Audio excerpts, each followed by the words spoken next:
in the end, the only person who's going to save you is yourself, right? Yeah. And that's a lot easier said than done. Especially with the people that are around you. If you have people that are fully supportive of who you are and what you're doing and what you're attempting, that you can go to and ask questions of and get support from, then you can do it. You can do anything.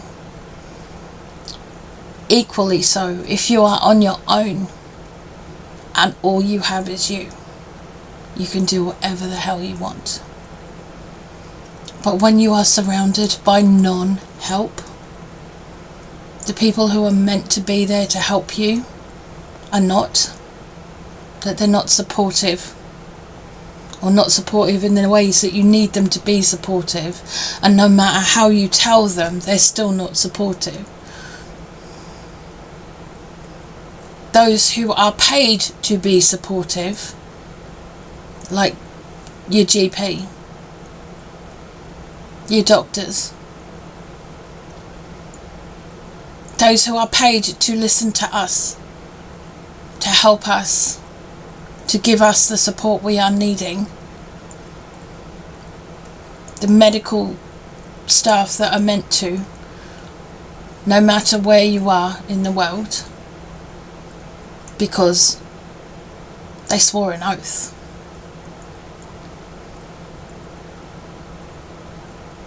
But when your GP is not supportive because they don't know you, because they're no better than a drive-through takeaway, because they're all franchised and you never get to see the same doctor twice because they change doctor's appointments on you without letting you know.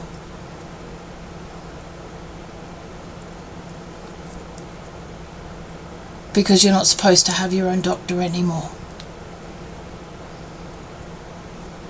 So the standard of care is so lax and so wanting that people give up.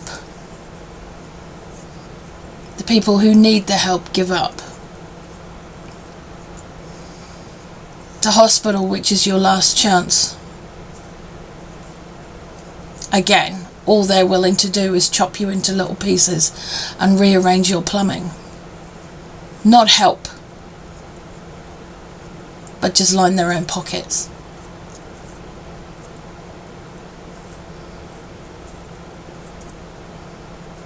Then eventually something has to give. And at this point it's me. I don't want to do this roller coaster anymore. I don't. I asked my husband for one thing this morning. It was to leave my walker out of the car so that if I chose to, if I felt like it, I could actually leave the house and go for a walk. Because without it, I can barely get down to the bottom of the driveway.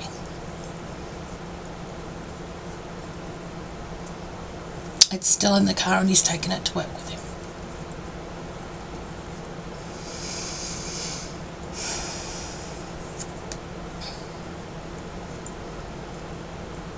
It's been 3 weeks since I left the house.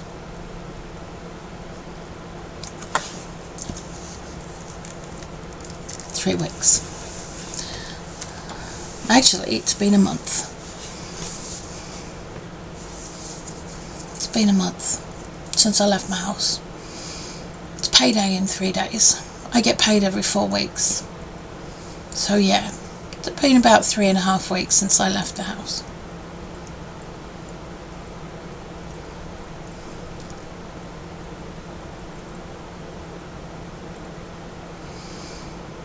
Because I struggle to leave the house on my own.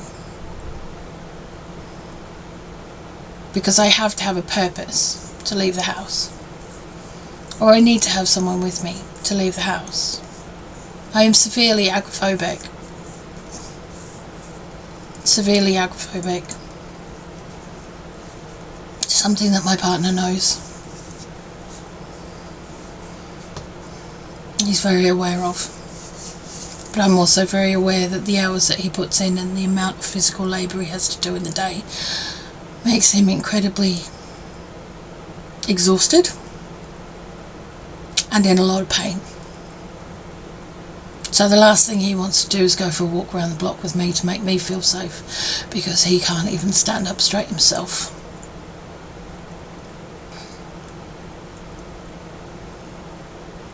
Come to the weekend and all he can do is sleep.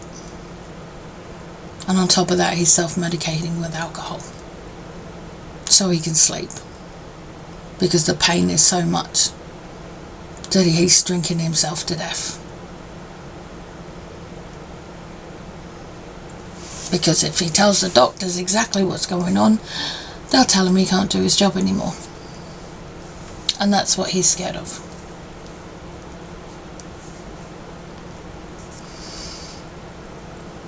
So 8 years ago, when I came to live here in York, I told the doctors then, something is going weird. I shouldn't be gaining weight like I am. This is not natural. I need help. And they ignored me. They treated me like I was hiding Mars bars under my bed. Not even joking. Of course, this is exacerbated by the fact that you can't see the same doctor twice, and I didn't even know where the hell I was, let alone anything else. And the agoraphobia was kicked off royally from the very first day that I moved here.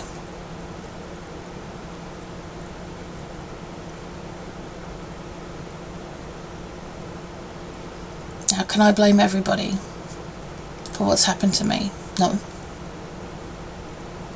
Do I have a hand in this? Of course I do, and I put my hands up to that.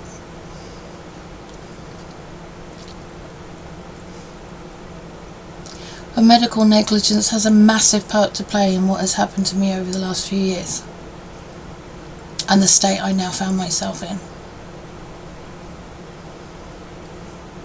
Between medical negligence due to lack of consistent care through both Priory Medical Group and York Medical Group and the hospital, I now might find myself in a situation where I'm done. I'm done. I'm done. I don't want to play the game anymore. I don't want to play the game anymore. I don't.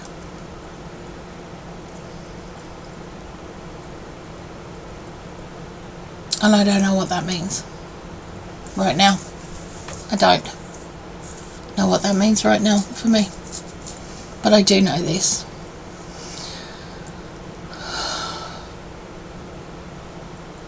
I'm sick to death of strangers on the internet telling me what I should and shouldn't be doing when I'm trying to journal for myself. Especially those who don't know me and haven't gone back to the beginning to find out exactly who I am, because that's why I explained in 5 videos, over 5 videos at the beginning. I explained who I am, what my qualifications are. I'm sick to death of men trying to see this as some kind of dating app, because they haven't got the common decency to look at the other videos and go, oh yeah, actually she's married, or she's with someone, or I'm just not going to listen to anything she's got to say and I'm just going to put some generic bot bullshit up.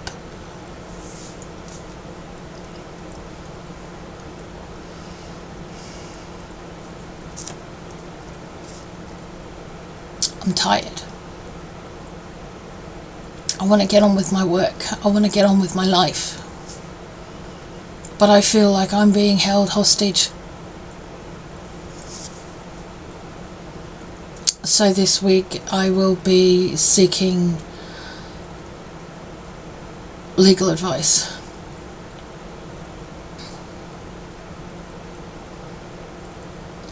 Because I'm done. I'm genuinely done. I don't know what to do anymore. I genuinely do not know what to do anymore. through medical negligence and misdiagnosis have now left me in a situation, and more medical negligence. I'm now left in a situation where I'm prisoner in my own home. And there's only so much that I can do. There is only so much that I can do on my own.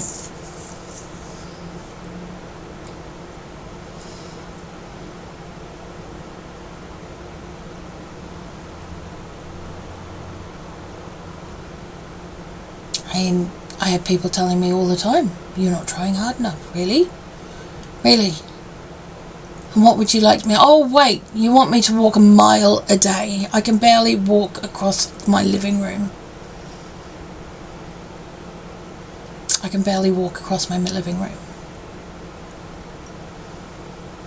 I do half an hour's Tai Chi that would take a normal person 10 minutes, but it takes me about half an hour to 45 minutes, and I can't walk for 10 days.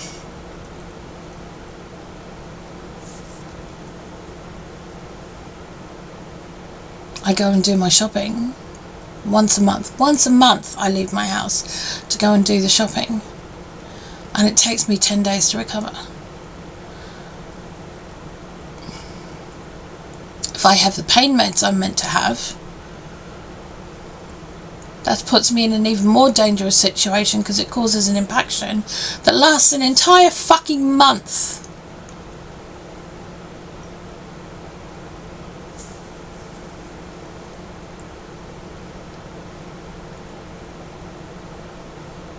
I'm done. I'm tired. I'm over it.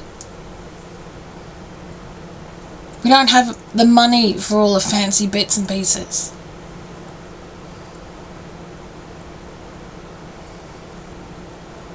Because instead of investigating the millions of pounds that are being defrauded by DWP staff, they're going after families like ours that have had like 6 months overpayment of carers payment 3 years ago. 3 fucking years ago.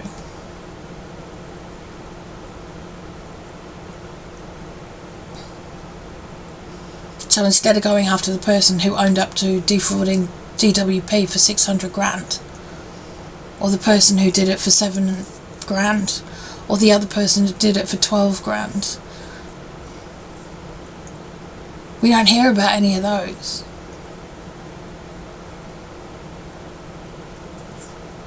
But they come and take like what would be a quarter of our income in a month over 4 months and go, oh yeah, well we have to. But it doesn't even add up because they haven't done their sums right, because they're trying to say that we earned money that we didn't get, because at the time he was on carer's payment it was £51 a week, not 75, and they're trying to charge him 75. No way. Not even close. So I'm tired. And I'm done.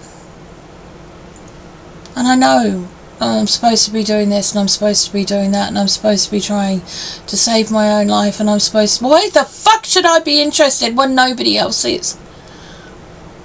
Why should I care when nobody else does? Why should I?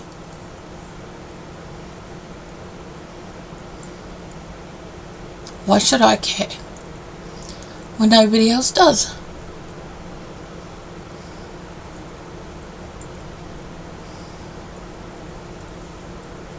And that's the bottom line right now. Why should I care when nobody else does?